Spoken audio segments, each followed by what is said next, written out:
Boa noite. A Justiça Federal suspendeu hoje o Exame Nacional do Ensino Médio em todo o território nacional. Como encontrar explicação para erros tão primários na impressão de uma das provas mais importantes da educação brasileira?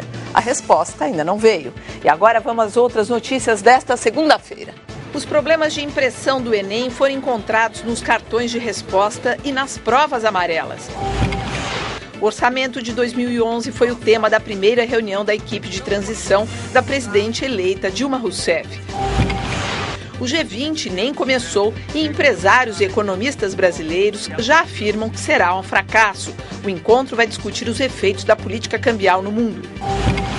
Na China, a taxa de crescimento bate nos 10% ao ano. O país está colhendo os resultados de um pacote de investimentos de 600 bilhões de dólares. O presidente dos Estados Unidos, Barack Obama, defendeu hoje a entrada da Índia como membro permanente do Conselho de Segurança da ONU e nem citou o Brasil. A nobreza cai na rede. A Rainha Elizabeth é a nova amiga do Facebook, a rede social que tem 500 milhões de usuários no mundo.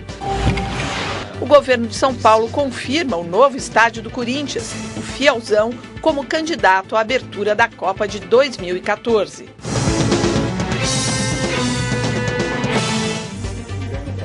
Acompanhe o Jornal da Cultura de hoje o jornalista e professor da Escola de Comunicações e Artes da USP, Eugênio Butti, e o sociólogo Demétrio Magnoli. O Exame Nacional do Ensino Médio está suspenso em todo o país por causa dos erros de impressão no caderno de questões e no gabarito. A decisão é da Justiça Federal do Ceará. O Ministério da Educação, que atribui o problema a uma falha humana, vai recorrer. Todo o esforço de mais de 3 milhões e 300 mil estudantes que compareceram às provas do Enem no sábado e no domingo pode ter sido em vão. A pedido do Ministério Público, a Justiça Federal do Ceará suspendeu o exame. Segundo a decisão, as falhas no Enem causaram prejuízo aos candidatos e a realização de novas provas deixaria em desigualdade todos os estudantes. A gráfica responsável pela impressão reconheceu a falha, mas lembrou que está dentro da margem de erro.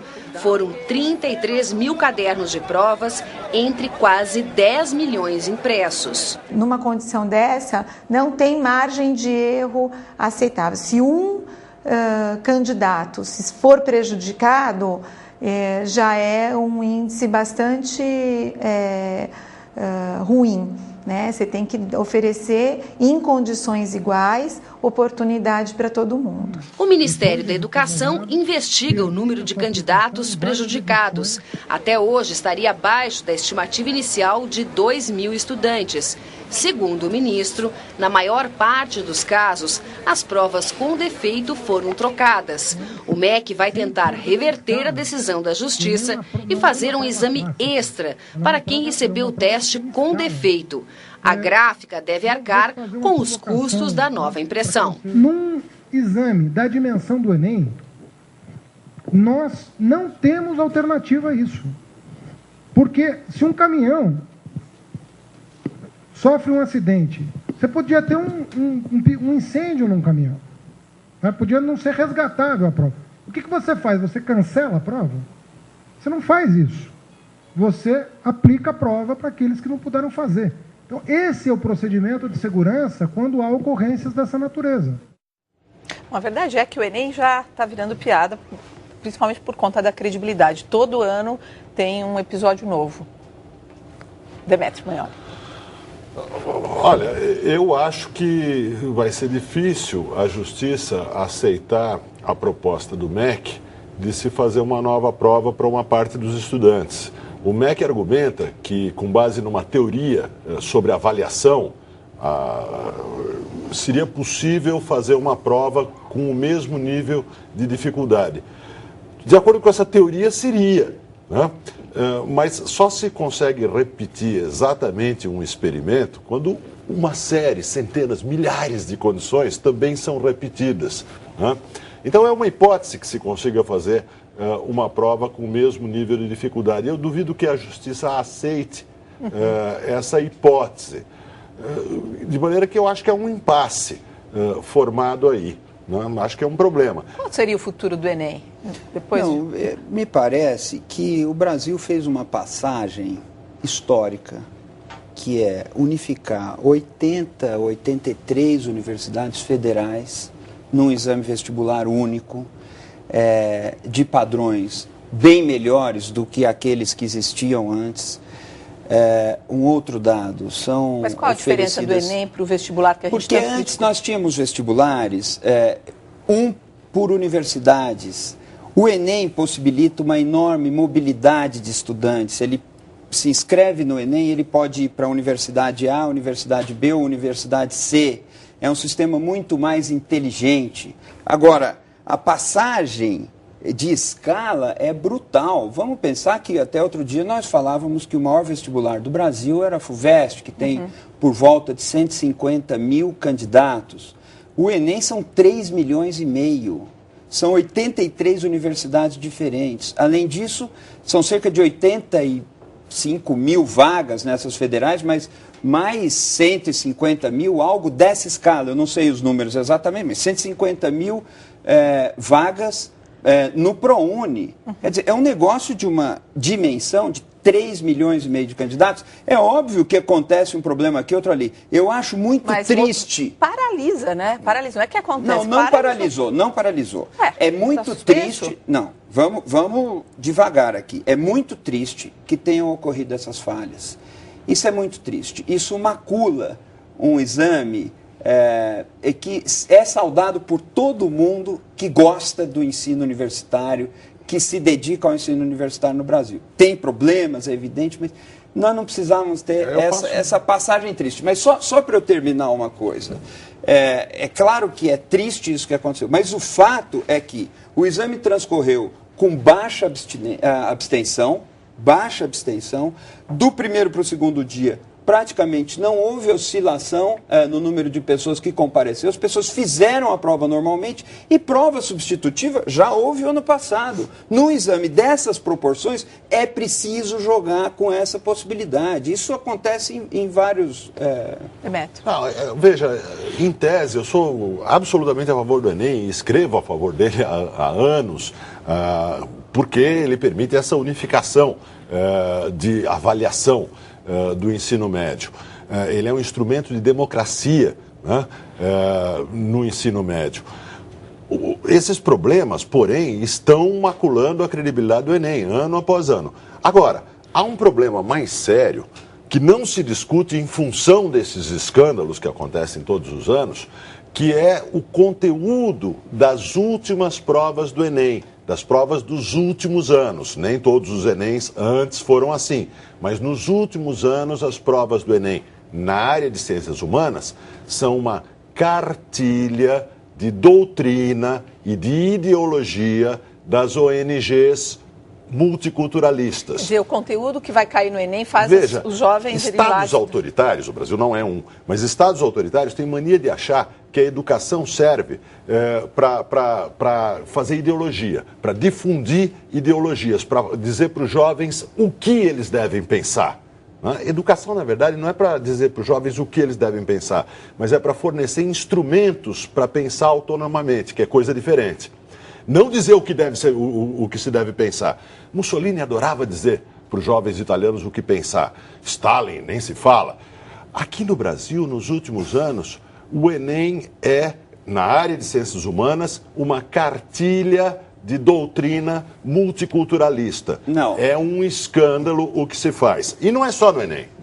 O MEC obriga as escolas a definirem a raça nominal de cada um dos seus estudantes nas fichas de matrícula. Mas espera um pouco. E prossegue isso, mais do terceiro capítulo. Prossegue isso. Mas o Demetrio censurando livros.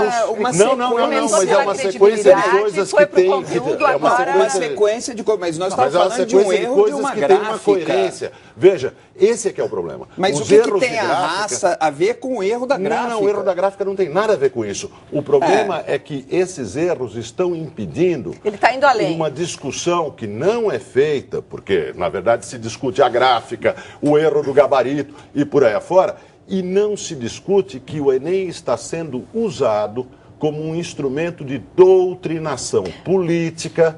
Mas o pelo conteúdo MEC. que é orientado para se estudar para o Enem, é isso que você quer dizer? Não, é mais do que isso. Texto das questões e das respostas é um texto... Tem um exemplo, sim? Veja, no ano passado, as questões eram todas baseadas na ideia de que raças são o sujeito da história. Então a história é feita por brancos, negros. Não é 100% das questões. Existiam outros temas. Não, mas nós estamos saindo totalmente do ponto. Acho que tem questões nessa notícia que não foram explicadas. Por exemplo, sem prejuízo de se discutir o problema da raça, que eu acho fundamental, sem prejuízo de se discutir a doutrinação através de provas, que pode acontecer e de fato é um problema grave. Agora, ali foi dito que a justiça cancelou.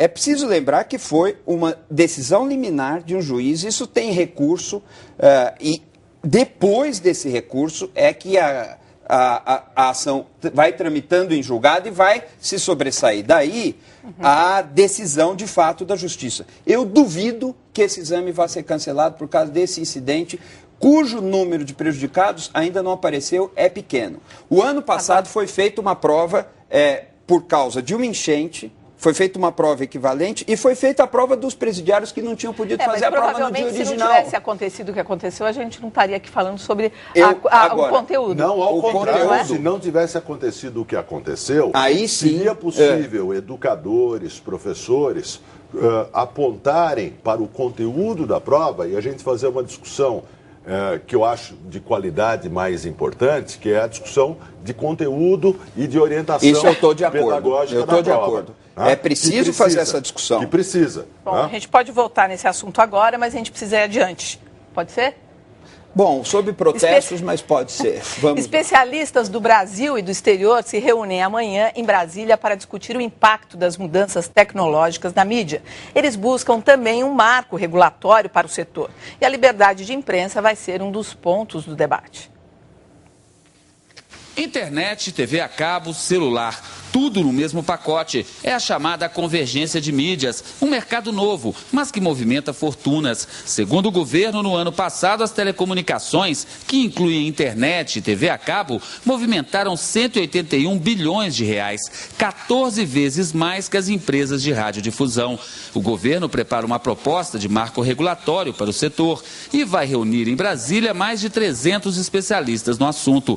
O deputado Paulo Henrique Lustosa, que foi relator de um projeto sobre o tema no Congresso, afirma que a discussão é estratégica. Nós precisamos, primeiro, definir estrategicamente para onde o país caminha em termos de política de comunicação, para daí termos discussões sobre marco regulatório, modelo de negócios, aspectos econômicos. Mas a proposta de um marco regulatório é vista com desconfiança por alguns setores. A representação brasileira na CIP, Sociedade Interamericana de Imprensa, preparou um documento no qual acusa o governo de buscar mecanismos para insistir no controle social da mídia, o que, em outras palavras, poderia significar uma nova forma de censura.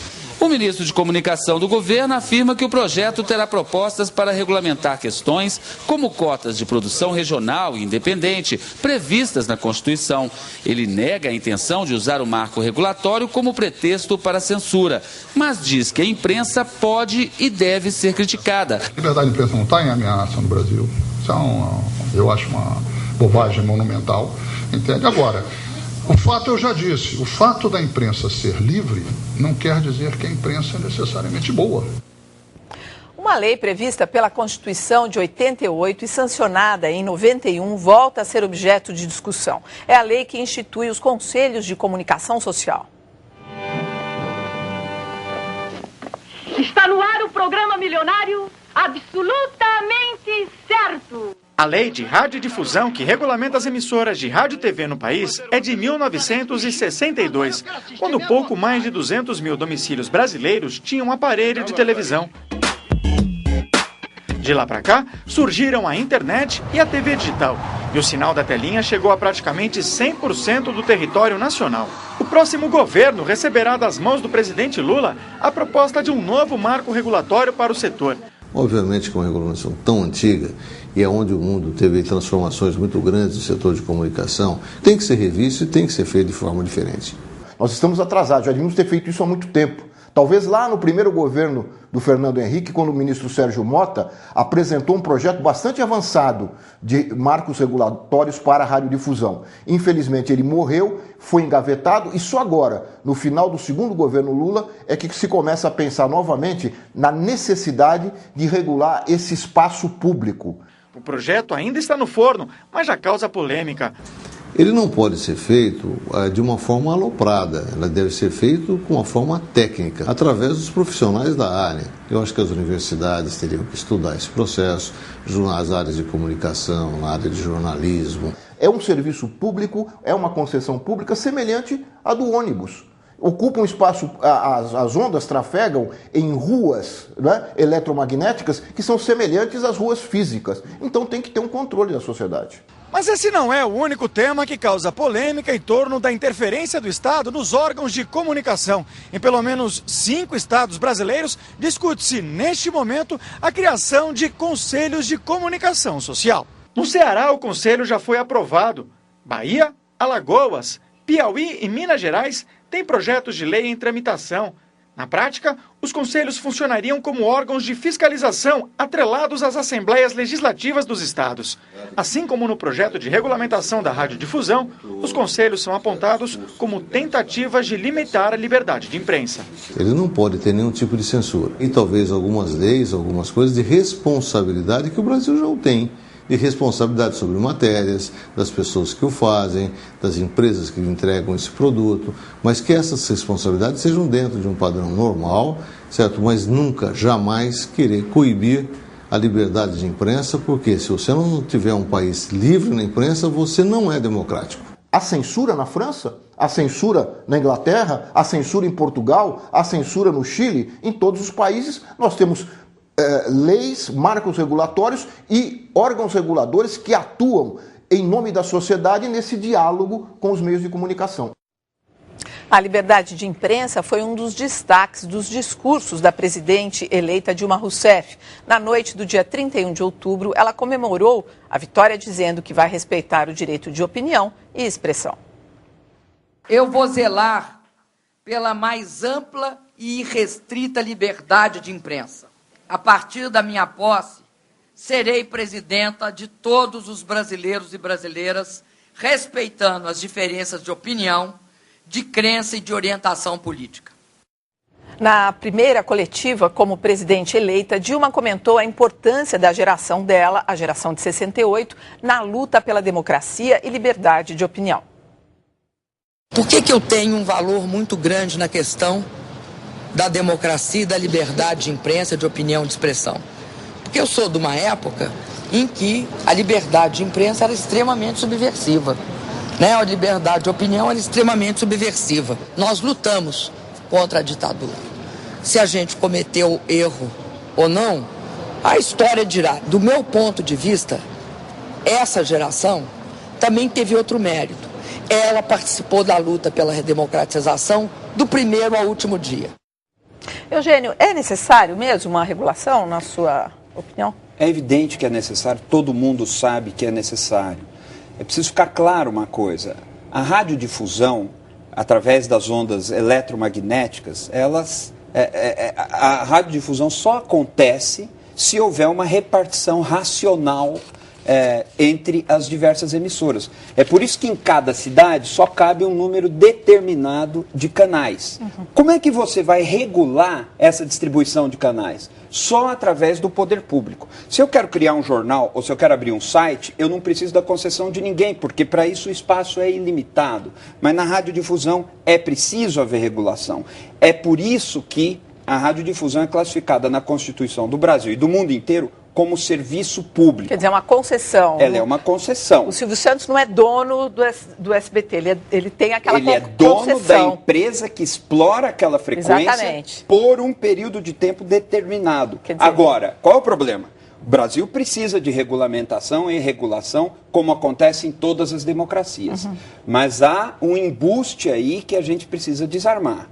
muitas vezes esse discurso da necessidade da regulação vem junto, sim, com vontade de controlar o conteúdo e controlar a liberdade de expressão. Uma coisa é uma regulamentação que assegure que vai haver concorrência comercial saudável, que ninguém vai dominar todo o mercado só para si, que as igrejas e que os partidos políticos não vão impor critérios para as emissoras, que elas serão emissoras explorando serviços públicos apartidários, impessoais.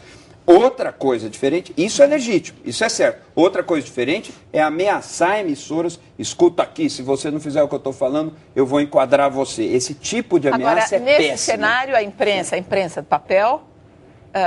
não precisa de concessão alguma. Não, de regulamentação. É isso nem de regulamentação. Nem de regulamentação. É livre. Agora, vamos deixar claro uma coisa. Eu concordo 100% com o Eugênio. Vamos deixar claro uma coisa.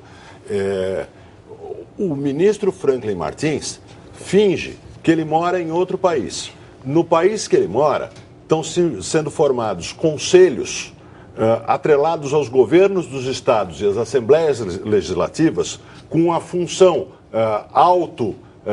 arrogada de acompanhar a mídia e de fiscalizar a mídia. Ora, isso não tem nada a ver com regulamentação.